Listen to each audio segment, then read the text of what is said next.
সূরা কাউসার 7 বার পরে নিম পাতায় ফু দিলে কি হয় জানলে আপনি অবাক হয়ে যাবেন। সূরা কাউসার হচ্ছে পবিত্র কোরআনুল কারীমের ভিতরে ছোট্ট একটি সূরা। পবিত্র কোরআনুল কারীমের 108 নম্বর সূরা, 114টি সূরার ভিতরে 108 নম্বর সূরা হচ্ছে সূরাতুল কাউসার। যদিও ছোট্ট সূরা, তবে এর ফজিলত কিন্তু অনেক বেশি। অনেক সময় আমাদের দুশমন বেড়ে যায়, আমাদের অনেক দুশমন হয়ে যায়।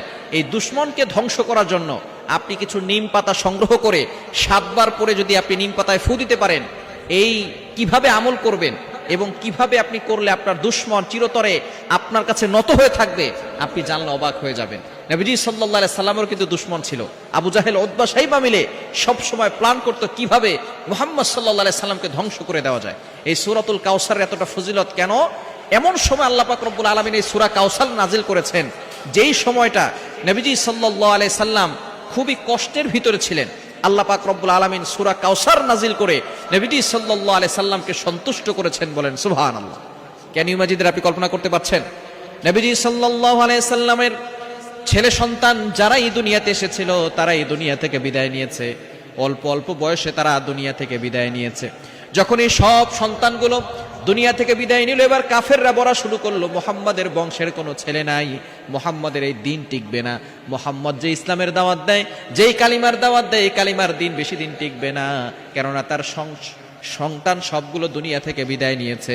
মুহাম্মদ হচ্ছে আবতার, নির্বংশ, মুহাম্মাদের বংশ নাই, মুহাম্মাদের এই ইসলাম বেশি দিন থাকবে না। তখন আল্লাহ পাক রব্বুল আলামিন নবীজি সাল্লাল্লাহু আলাইহি ওয়াসাল্লাম যখন মানুষের কথা শুনে, এমনি সন্তান হারার বেদনা কষ্ট আছে, আবার মানুষের কথায় তিনি কষ্ট পাচ্ছেন, আল্লাহ পাক রব্বুল আলামিন এই সূরা কাউসার নাজিল করে বলেন, ইন্না আতাইনাকাল কাউসার, নবী হে টেনশন করবেন না, আমি আপনাকে হাউজে কাউসার দান করে দিয়েছি। বলেন সুবহানাল্লাহ। ইন্না আতাইনাকাল কাউসার ফাসাল্লি লিরাব্বিকা ওয়ানহার। আল্লাহ পাক রব্বুল আলামিন জানিয়ে দিয়েছেন আপনার জন্য নামাজ এবং কুরবানি দিয়েছি।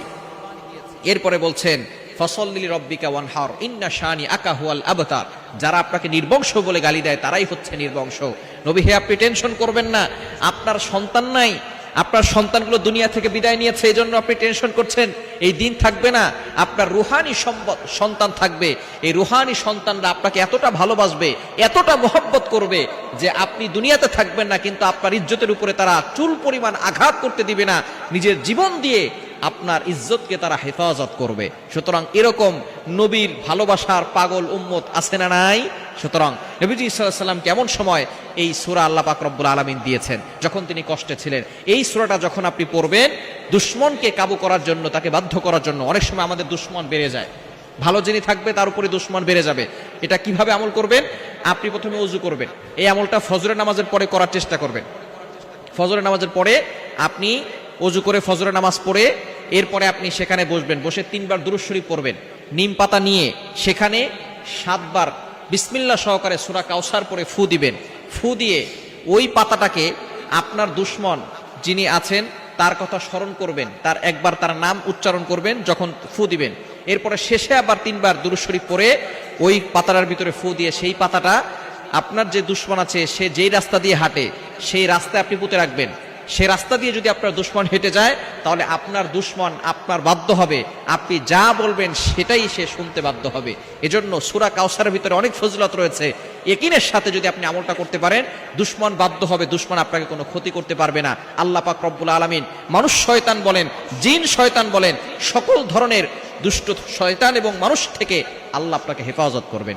এজন্য সূরা কাউসারের আমলটা ইয়াকিনের সাথে, বিশ্বাসের সাথে আমল করেন, অবশ্যই আপনি ভালো একটি ফলাফল পাবেন।